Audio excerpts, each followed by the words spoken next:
School के बाद हंसते खेलते रोड से होते हुए घर की तरफ जा रही थी। तभी एक सोल्जर उनमें से एक लड़की के बाल को पकड़कर खींच लेता है। वो बच्ची रोने लगती है, लेकिन वो सोल्जर उसे छोड़ने के बजाय अपने मियान में से तलवार निकालकर उसकी चोटी काटने लगता है। तभी वहाँ एक बहुत ही खूबसूरत महिला अपने दो लड़कियों के साथ आती है और सोल्जर को ऐसा करने से रोकती है। वो सोल्जर उस महिला की खूबसूरती को देखते ही अपनी तलवार मियान में वापस डाल लेता है। उस महिला के साथ की दो महिलाएं उन बच्चों को वहाँ से लेकर चली जाती है। इसके बाद वो महिला उस सोल्जर को बहलाकर एक बिल्डिंग के पीछे लेकर जाती है और वो वहाँ उसका सारा खून पीकर उसे मार देती है। दरअसल ये तीनों महिलाएं वंपायर थी और किंग्स योंग शहर में बाइट सिस्टर नाम से एक क्लॉथिंग स्टोर को चलाया करती थी। इनमें से जो वंपायर सबसे खूबसूरत थी उसका नाम हैना था।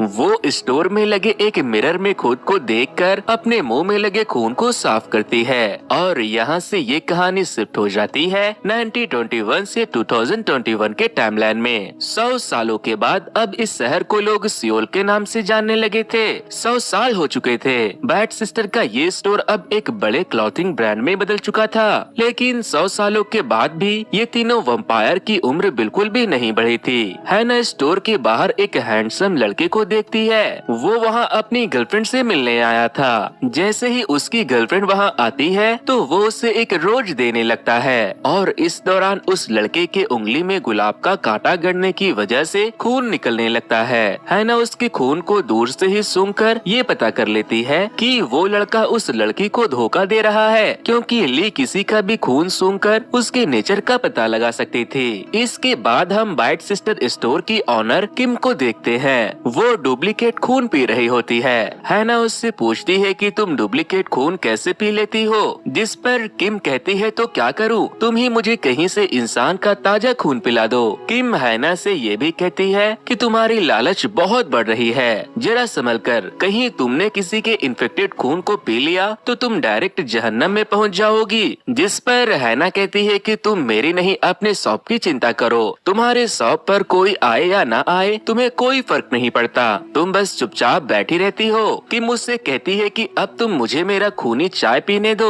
और पकाना है तो जाकर अपनी छोटी बहन को पकाओ। इसके बाद हैना वहाँ से चली जाती है। अब हमें दो लोगों को दिखाया जाता है जो खड़े होकर बैट सिस्टर की तीसरी मेंबर के एडवर्टाइजिंग पोस्टर को देखकर उसकी खूब तारीफ कर रहे थे। इसका नाम ली था और वो इस एडवर्टाइजिंग कंपनी में मैनेजर के पोस्ट पर काम करती थी। वैसे तो ली कभी भी किसी को अपनी फोटो लेना अलाउ नहीं करती थी, लेकिन एक क्लाइंट के बहुत रिक्वेस्ट करने पर उसने उनके प्रोडक्ट के लिए अपना फोटो शूट करवाया था। ली बैठकर अपने कलीग से बात कर रही थी। तभी उनमें से एक जब विंडो ओपन करता है तो ली सनलाइट देखकर डर जाती है और खुद को बचाने लगती है। तभी उसे एक कॉल आता है जिसका नंबर उसने सो कॉल्ड सिस्टर के नाम से सेव किया था। वो कॉल नहीं उठाती और अपने एक कलीग यॉन से डिजाइन रेडी करने का बोलकर वहाँ से घर के लिए निकल जाती है। घर आकर ली हैना से पूछती है कि आखिर तुम्हें खून की कितनी प्यास लगी है जो तुम मुझे बार बार फोन कर रही थी। हैना कहती है तुम मेरा फोन क्यों नहीं उठा रही थी, जिस पर ली उससे कहती है कि फोन तुम्हारा था इसीलिए नहीं उठाया। हैना कहती है तुम्हें मुझसे कायदे से पेश आना चाहिए, मैं तुमसे 11 साल बड़ी हूँ। जिस पर ली कहती है कि उस बात को 800 साल हो गए, हमारे उम्र के हिसाब से 11 साल कोई बड़ी बात नहीं है। फिर ली उससे पूछती है कि बताओ तुमने मुझे कॉल क्यों किया था। तो वो कहती है कल से मैं भी तुम्हारे साथ तुम्हारी कंपनी में जाऊंगी, क्योंकि मैं यहाँ स्टोर में बैठे बैठे बोर होती रहती हूँ। जिस पर ली उससे कहती है कि तुम्हें आता ही क्या है, क्या तुम फोटो शूट कर सकती हो, मुझे तो लगता है तुम्हें कंप्यूटर चालू करना भी नहीं आता। हैना कहती है मैं वहाँ काम करने नहीं, मैं तो बस तुम्हें और तुम्हारे कलीग को काम करते हुए देखूंगी। ली उससे कहती है मैं सब समझती हूँ कि तुम वहाँ इसलिए जाना चाहती हो ताकि इंसान तुम्हें देखकर तुम पर लाइन मारे और तुम्हारी खूबसूरती की तारीफ करे। हैना उससे कहती है कि अगर तुम ऐसा सोचती हो तो जरूर तुम्हारे इरादे ऐसे ही होंगे। ली हैना को अपने ऑफिस नहीं ले जाना चाहती थी, इसीलिए वो उससे कहती है कि अगर तुम्हें तारीफ करने वाला चाहिए तो तुम फेसबुक या इंस्टाग्राम जैसे सोशल मीडिया प्लेटफॉर्म पर अपना अकाउंट क्यों नहीं बना लेती। वहाँ डेली तुम्हें नाइस पिक बेबी कहने वाले 10 नमूने मिल जाएंगे। हैना कहती है मुझे नहीं पढ़ना इन बेकार से फेसबुक और इंस्टाग्राम के चक्करों में। मेरा टाइम तो यूट्यूब पर मूवी रिव्यू हिंदी की कहानियाँ सुन सुनकर बहुत ही मजे में पास हो जाता है, और मैंने तो उनके यूट्यूब चैनल को भी सब्सक्राइब किया हुआ है। ली कहती है ठीक है, मगर तुम 800 साल पुरानी हो, क्या फायदा ऐसे पुरानी सोच का। तुम्हें भी वक्त के साथ साथ खुद को अपग्रेड कर लेना चाहिए। और फिर वो वहाँ से चली जाती है। इसके बाद हैना रात को इंस्टाग्राम पर अपना एक अकाउंट बनाती है और अपना एक फोटो अपलोड कर देती है और फिर फोन रखकर सोने चली जाती है। अगली सुबह जब हैना अपना फोन चेक करती है तो उसके प्रोफाइल पर लोगों ने भर भर के तारीफें की थी, और तो और एक ही दिन में उसके बस एक फोटो से उसके 1 मिलियन फॉलोअर्स हो चुके थे। वो पूरे इंटरनेट पर वायरल हो चुकी थी। यार इसके 1 फोटो पर 1 मिलियन फॉलोअर्स हो गए। मैंने आप लोगों के लिए दिन रात एक करके न जाने कितने वीडियो बना दिए, और मुझे सपोर्ट करने वाले 100 में से सिर्फ 2% है। यार थोड़ा तो प्यार मुझे भी दिखाओ, एटलीस्ट 10% सपोर्ट तो मैं भी डिजर्व करता ही हूँ। अब हम हैना को देखते हैं। वो जाकर फ्रिज के अंदर से इंसानों के खून से बना कैंडी निकालती है और बड़े ही मजे से खाते हुए उसकी फोटो भी अपने इंस्टाग्राम पर पोस्ट कर देती है। और फिर वो अपने फोटो पर लोगों के कमेंट्स पढ़ने लगती है। तभी एक अनजान लड़की उसे मैसेज करती है और कहती है कि कोई इतना ब्यूटीफुल हो ही नहीं सकता, तुम जरूर किसी फिल्टर का इस्तेमाल करती हो। जिसके बाद हैना उसे अपना एड्रेस रिप्लाई में देकर कहती है कि आओ आकर देख लो कि मैं सच में ब्यूटीफुल हूँ या फिर ये फिल्टर का कमाल है। तभी सबसे एल्डर सिस्टर किम मुझसे कहती है कि तुम्हें इंसानों से दूर रहना चाहिए। हैना कहती है कुछ नहीं, मैं तो ये सब बस ऑनलाइन कर रही हूँ, उससे क्या पता कि मैं इंसान हूँ या वम्पायर। इस दौरान किम हैना से बार बार फोन रखकर काम करने को बोल रही थी, लेकिन थोड़ी देर और के चक्कर में वो उसे इग्नोर कर रही थी। थोड़ी देर के बाद उनके स्टोर में एक लड़की आती है और कपड़े देखने लगती है, और कपड़े देखने के बहाने से वो बार बार हैना को देखने लगती है। हैना उसके पास जाकर उससे पूछती है कि आपको क्या चाहिए, तो वो देखती है कि वो लड़की रो रही है, और फिर वो लड़की रोते हुए वहाँ से भाग जाती है। जिसके बाद हैना एकदम से उसके आगे आ जाती है और उससे पूछती है कि तुम वही हो ना जिसे लगता है मैं अपने फोटो में फिल्टर लगाती हूँ। उस लड़की को अभी भी यकीन नहीं होता। वो बोलती है भला कोई इंसान फिल्टर को अपने फेस पर कैसे अप्लाई कर सकता है, जिस पर हैना कहती है मैं इंसान नहीं वम्पायर हूँ। उसे हैना की बातें बकवास लगती है। फिर हैना उससे पूछती है तुम अपने पोस्ट में बड़ी पापा की परी बनती फिरती हो, लेकिन रियल लाइफ में तो तुम चिमकांडी से कम नहीं दिखती। इसके बाद हैना उस लड़की को अपने स्टोर में लेकर आती है क्योंकि वो बहुत उदास थी कि मुझे इंसानों वाला चाय ला कर देती है, और चाय पीते पीते वो लड़की किम और हैना को अपनी स्टोरी सुनाती है। वो कहती है कि मैंने एक बार फिल्टर लगाकर इंस्टाग्राम पर अपनी एक फोटो अपलोड कर दी, जिससे मुझे बहुत भाव मिलने लगा, इसीलिए मैंने बार बार फिल्टर के साथ अपने फोटो लिए और बहुत पॉपुलर हो गई। लेकिन एक बार मेरी एक दोस्त ने बिना फिल्टर के मेरा एक फोटो लेकर इंस्टाग्राम पर अपलोड कर दिया, जिससे लोग मुझसे नफरत करने लगे। फिर जब मैंने तुम्हारे फोटो को इंटरनेट पर वायरल होते हुए देखा तो मुझे लगा तुम भी फिल्टर का इस्तेमाल करती हो, इसीलिए मैंने तुम्हें मैसेज करके ऐसा वैसा कहा। जिस पर हैना उससे कहती है कि इंसान प्लास्टिक के होते हैं, कल वो तुम्हें पसंद करते थे, आज मुझे और कल किसी और को करेंगे। तभी किम उस लड़की से उसका साइज पूछती है और अपने तरफ से उसे एक ड्रेस गिफ्ट कर देती है जो उसे बहुत पसंद आता है। इसी दौरान हैना की नजर उसके नेल्स पर पड़ जाती है। वो उससे उसके बारे में पूछती है तो वो कहती है इसे मैंने खुद पेंट किया है। इसके बाद हैना उस लड़की को डोर तक छोड़ने आती है और तभी हम देखते हैं कि कोई लड़का दूर खड़ा होकर हैना की फोटो खींच रहा है। इस लड़के का नाम सुंग था। सुंग की यादों के साथ सीन शिफ्ट होती है 2004 में, जहां हम सुंग के बचपन को देखते हैं। वो बैठकर रो रहा था तो हैना उससे रेमिन खाने का पूछती है। वो कहता है मैं स्ट्रेंजर से कुछ नहीं लेता, तुम यहाँ से चली जाओ वरना मैं पुलिस बुला दूंगा। लेकिन फिर वो मान जाता है और रेमिन खाने लगता है। सुंग उससे कहता है कि अच्छा तो तुम मेरे प्यार में पागल हो, इसीलिए मुझ पर इतना खर्च कर रही हो, लेकिन तुम तो मुझसे बहुत बहुत बड़ी लगती हो। अब यहाँ से सीन शिफ्ट हो जाती है वापस से प्रेजेंट में, जहाँ सुंग बाइट सिस्टर के स्टोर के अंदर जाने लगता है, लेकिन जैसे ही वो दरवाजे पर पहुँचता है किम स्टोर क्लोज कर देती है, जिसके बाद सुंग मुस्कुराते हुए वहाँ से चला जाता है। सुंग घर जाकर इंटरनेट पर हैना की कुछ तस्वीरें देखने लगता है और यहीं पर उसके टेबल पर पड़े एक फोटो में हम उसके बचपन के एक फोटो को देखते हैं, जिसमें हैना और वो एक साथ थे। इधर हैना अपने स्टोर के सेल को बढ़ाने के लिए अपने इंस्टाग्राम पर अपने स्टोर का एड्रेस पोस्ट कर देती है, जिसके थोड़े ही देर के बाद वहाँ बहुत से लोग शॉपिंग के बहाने हैना से मिलने के लिए आने लगते हैं और उसके साथ सेल्फी भी लेते हैं। किम ये सब देखकर आग बबूला हो रही थी, क्योंकि वो इंसानों से नफरत करती थी और तभी उसकी आग में घी देने के लिए ली वहाँ आ जाती है। वो ली से कहती है कि मेरे सर में दर्द हो रहा है, तुम इन नमूने कस्टमर को संभालो। इसके बाद हैना उस लड़की के पास अपने नेल्स को पेंट करवाने जाती है, जिसने उसे इंस्टाग्राम पर फिल्टर की दुकान कहा था। वो अपने नेल्स पर एक फ्लावर का डिजाइन बनवाती है और घर आकर अपने नेल्स में बने डिजाइन को देखकर वो अपने पास्ट के यादों को याद करने लगती है। और यहाँ से कहानी शिफ्ट होती है हैना के पास्ट में। वक्त था 1921 का, जहाँ सुंग के जैसा दिखने वाला एक लड़का हैना को सेम वैसा ही फ्लावर ला कर देता है जैसा उसने अपने नाखूनों पर बनवाया था।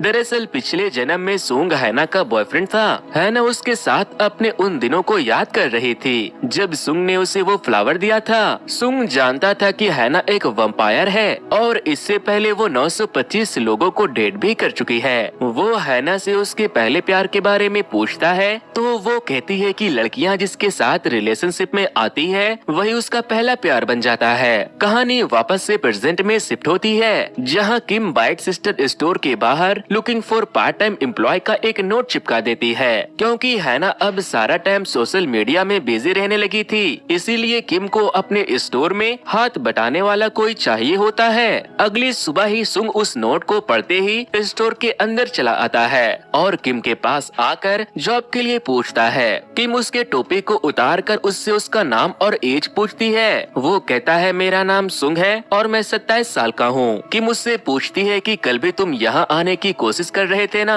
तो वो कहता है नहीं, मैं यहाँ पहली बार आया हूँ। वैसे तो किम को पता था कि वो झूठ बोल रहा है, लेकिन वो उसे इग्नोर करके कल से काम पर आने का कह देती है। उसके जाते ही ली वहाँ आती है और किम से पूछती है कि ये कौन था, जिस पर वो कहती है कल कोई बेहोश होने वाला है। अगले दिन जब सुंग काम पर आता है तो हैना उसे देखकर देखते ही रह जाती है और बहुत घबरा जाती है। 800 सालों में 925 लोगों को डेट करने के बाद हैना को सिर्फ सुंग ही एकमात्र ऐसा लड़का मिला था जिसका चेहरा हैना को याद था। लेकिन हैना ये नहीं जानती थी कि 18 साल पहले उसने जिस बच्चे को रोमिन खिलाया था वो सुंग ही था। लेकिन सुंग ये बात जानता था कि हैना ने 18 साल पहले उसे रोमिन खिलाया था। वो दोनों एक दूसरे को घूर रहे थे और यहाँ से कहानी हैना के यादों के साथ 1921 में शिफ्ट होती है, जहाँ हम सुंग को हैना को घूरते हुए देखते हैं। तभी उसकी किसी से टक्कर हो जाती है और हैना वहाँ से गायब हो जाती है। इसके बाद हम प्रेजेंट के सीन में वापस से हैना को देखते हैं। वो अभी भी सुंग को ही देख रही थी। तभी सुंग उसके पास आकर कहता है कि मैनेजर इस कोट में तो प्राइस टैग है ही नहीं। फिर शाम को हैना अपने घर में बैठकर फोन पर अपने फैंस की कमेंट पढ़ रही थी। तभी उसकी बहन ली खून पीने के बाद उससे कहती है कि तुम्हारे पिछले बॉयफ्रेंड का पूर्ण जन्म हुआ है, क्या अभी भी उसे देखने के बाद तुम्हारा दिल धड़कता है? जिस पर हैना उससे कहती है तुम अपनी बकवास बंद करो, नहीं तो मैं तुम्हें मार कर तुम्हारा खून पी जाऊंगी। फिर ली बोलती है मुझे तो उसका चेहरा भी याद नहीं है, बस इतना याद है कि वो बड़ा क्यूट सा था। ली के जाने के बाद हैना को किसी का मैसेज आता है जिसमें कोई उससे पूछ रहा था कि क्या तुम जानती हो कि किसी को कैसे मारते हैं? हैना को उसके मैसेज में इंटरेस्ट आ जाता है और वो उससे पूछती है कि तुम किसे और क्यों मारना चाहती हो। अब हमें एक लड़की को दिखाया जाता है। वो हैना को बताती है कि मेरे कंपनी की सुपरवाइजर बहुत ही कमीनी है, वो सारा दिन मुझसे काम करवाती है और ऊपर से मुझे कामचोर भी कहती है। यहाँ पर हमें पता चलता है कि इस लड़की का नाम यॉन था और वो जिस सुपरवाइजर की बात कर रही थी वो कोई और नहीं बल्कि ली थी। तभी ली यॉन को बुलाती है और उससे कहती है कि क्या फार्मास्यूटिकल कंपनी का डिजाइन कंप्लीट हो गया? तो वो कहती है नहीं, जिसके बाद ली अगेन उसके ऊपर गुस्सा करती है और कहती है सब लोग ऑफिस में अपना काम समय पर खत्म कर लेते हैं लेकिन तुम कभी नहीं करती। क्या हम तुम्हें आराम करने के पैसे देते हैं? जाओ जाकर अपना काम खत्म करो। उसके जाने के बाद ली देखती है कि उसके कीबोर्ड से 2 लेटर गायब है, जिसे किसी और ने नहीं बल्कि ह्योन ने निकाला था। इधर हम हैना को देखते हैं, वो उसी फूल को लेकर स्टोर में आती है और उसे फ्लावर पॉट में सजाने लगती है। तभी किम उससे पूछती है,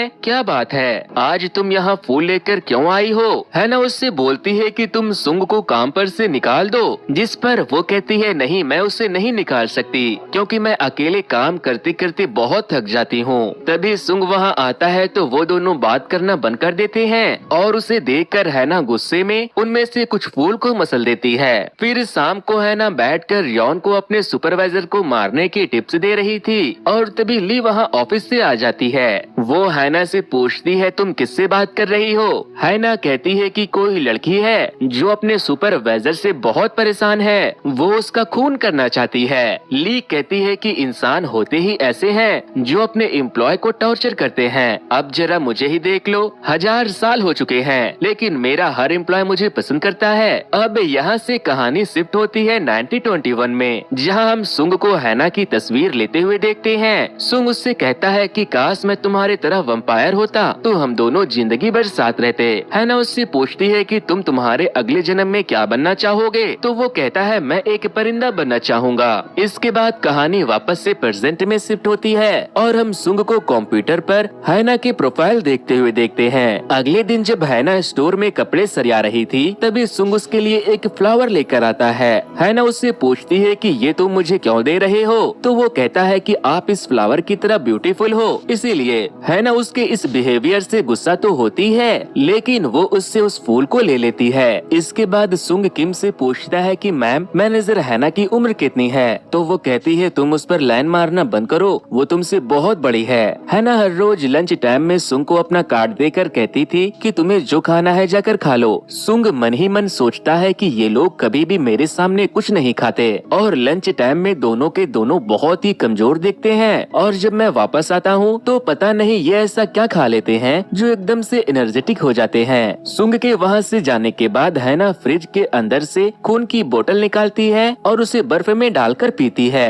सुंग जब वापस आता है तो देखता है कि उन दोनों में एकदम से एनर्जी आ गया है और वो अपना काम फटाफट कर रहे हैं। अब कहानी शिफ्ट होती है वापस से सुंग के पास्ट में। एक बार जब वो पेपर टॉय बना रहा था तभी हैना वहाँ आकर पेपर से उसके लिए वंपायर बना देती है, जिससे वो बहुत डर जाता है। प्रेजेंट टाइम में सुंग पेपर से कुछ बैट्स बनाकर टेबल पर रख देता है, लेकिन हैना वहाँ आती है तो वो उससे कहती है, ये कचरा यहाँ किसने फैलाया? और वो उन बैट्स को फेंक देती है, जिसके बाद सुंग बड़ा उदास हो जाता है। इसके बाद हैना बैठकर अपने ऑनलाइन ऑर्डर चेक कर रही थी, तभी एक फ्लास्क के गिरने की वजह से सुंग के उंगली में उसका कांच लग जाता है और उसका ब्लड निकलने लगता है। हैना फौरन उसके पास जाती है और उसके ब्लड से उसकी असलियत और नियत जानने की कोशिश करती है, लेकिन वो देखती है कि वो उसकी नियत को पढ़ नहीं पा रही है। इसके बाद घर आकर सुंग इंटरनेट पर बैट सिस्टर के ओपनिंग डेट का पता लगाने की कोशिश करता है, लेकिन उस स्टोर से रिलेटेड कोई भी इंफॉर्मेशन नहीं मिलती। फिर उसे याद आता है कि हैना एक बार कह रही थी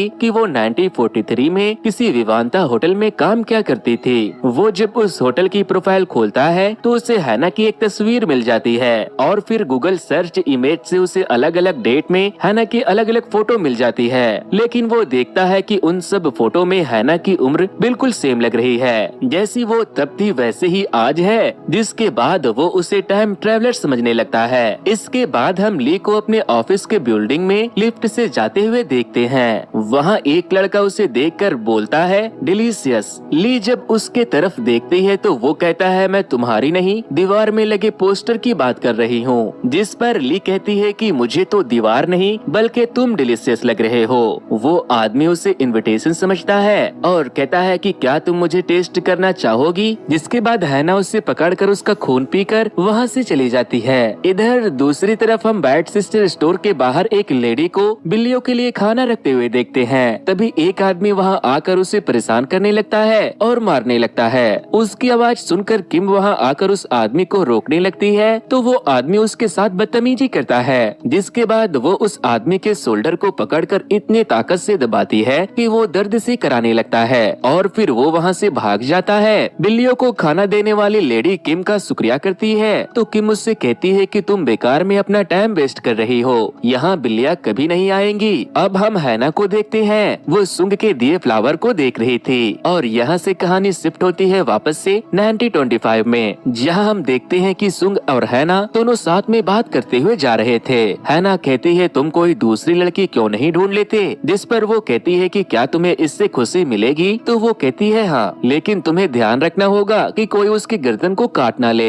सुंग कहता है मैं हमेशा तुम्हारे साथ रहना चाहता हूँ, जिस पर हैना कहती है कि अगर तुम चाहो तो मैं तुम्हें काट कर वम्पायर बना दूंगी, जिसके बाद तुम हमेशा मेरे साथ रह सकोगे। सुंग कहता है मैं उस तरह से तुम्हारे साथ रहना नहीं चाहता, हमें अलग होकर एक दूसरे के यादों के साथ हमेशा रहना चाहिए। तभी हैना को एक बिल्ली दिखाई देती है तो वो उसका खून पीने भाग जाती है। सुंग उससे कहता है कि जानवरों का खून टेस्टी नहीं होता, तुम इसे छोड़ दो, जिस पर हैना कहती है जानवरों का खून मेरे लिए तुम्हारे चाय कॉफी की तरह है। अब कहानी वापस से शिफ्ट होती है प्रेजेंट में, जहाँ हैना सुंग को एक कस्टमर से बात करते हुए देख रही थी। तभी किम वहाँ आकर उसे अपने पीछे आने को कहती है। वो उसके लिए एक बहुत ही ब्यूटीफुल ड्रेस लाई थी। हैना उस ड्रेस को पहनकर खुद को मिरर में देख रही थी और सुंग उसे घूर रहा था, लेकिन तभी किम वहाँ वापस आती है तो वो वहाँ से चला जाता है। इसके बाद हैना योन को अपने सुपरवाइजर को मारने की टिप्स दे रही थी। तभी सुंग उसका फोटो ले लेता है, जिसके बाद हैना उसके ऊपर बहुत गुस्सा करती है और उससे पूछती है कि तुमने किसके कहने पर मेरी फोटो खींची। वो कहता है आप अच्छी दिख रही थी, इसीलिए मैंने आपका फोटो ले लिया।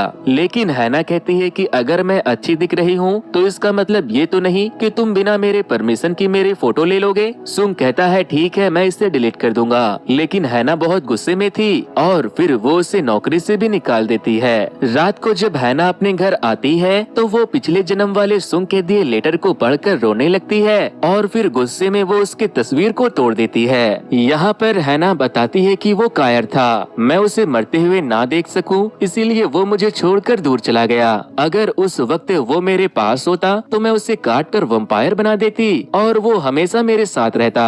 हैना आज बहुत उदास थी। तभी सुंग से उसका वो फोटो भेजता है जिसकी वजह से उसने उसे जॉब से निकाल दिया था।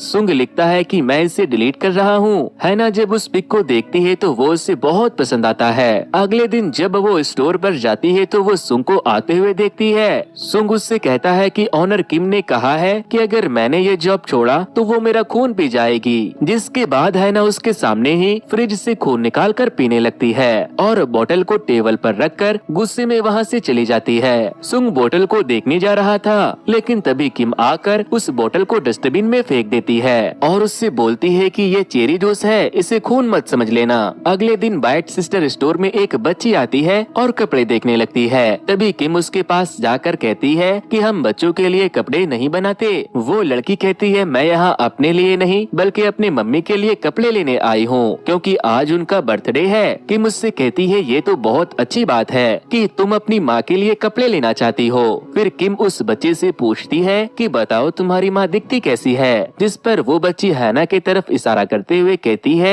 कि मेरी माँ जब यंग थी तो वो बिल्कुल इनकी तरह दिखती थी। जिसके बाद किम उसे एक ड्रेस दिखाती है, लेकिन उसका प्राइस बहुत ज्यादा था। वो बच्ची उसे लेने से मना कर देती है, जिस पर किम बच्ची को वो ड्रेस कम दामों में ही दे देती है। लेकिन वो बच्ची बार बार हैना की तरफ देख रही थी, इसीलिए किम उस बच्ची से पूछ लेती है कि क्या तुम्हें और कुछ भी चाहिए, जिस पर बच्ची कहती है कि मैं उनकी बहुत बड़ी फैन हूँ। किम इशारे से हैना को कैश काउंटर पर बुलाती है। बच्ची हैना को देखकर कहती है आप बहुत ब्यूटीफुल हो। फिर किम उससे पूछती है कि तुम कहाँ रहती हो, तो वो बच्ची उसे बताती है कि मैं यहाँ से आधे घंटे की दूरी पर रहती हूँ। रात हो चुकी थी, इसीलिए किम हैना और सुंग को उसे घर छोड़ने के लिए भेज देते हैं। इधर हम ली को देखते हैं, वो ऑफिस से आकर अपने खजाने को देख रही थी। उसके लिए खजाना कुछ और नहीं बल्कि उन जगहों का कार्ड था जहाँ वो काम कर चुकी थी। वो लोग जब उस बच्ची के घर पहुँचते हैं तो घर के बाहर उसके फादर खड़े थे। बच्ची अपने फादर को देखकर डर जाती है। बच्ची के फादर हैना से पूछते हैं कि तुम लोग कौन हो, तो सुंग कहता है हम लोग स्टोर में काम करते हैं। रात हो गई थी तो बच्ची को छोड़ने चले आए। वो आदमी जब वहाँ से जाने लगता है तो उस आदमी का हाथ दीवार में लगकर कट जाता है और खून निकलने लगता है। खून सूंघते ही हैना को उस आदमी के नेचर का पता चल जाता है। वो सुंग को घर भेजकर अपनी बहन ली को उस बच्ची के घर पर बुला लेती है। ली जब बच्ची के घर पहुंचती है तो हैना ली को बच्ची के साथ उसके प्रोजेक्ट तैयार करने के लिए बैठा देती जाती है और खुद उस बच्ची के मॉम डैड के कमरे की तरफ निकल जाती है और उनकी बातों को सुनने लगती है। उनकी बातों से पता चलता है कि बच्ची की माँ ने दिन रात काम करके कुछ पैसे जमा किए थे और वो पैसे उसका पति उससे लेकर स्टॉक मार्केट में लगाना चाहता था।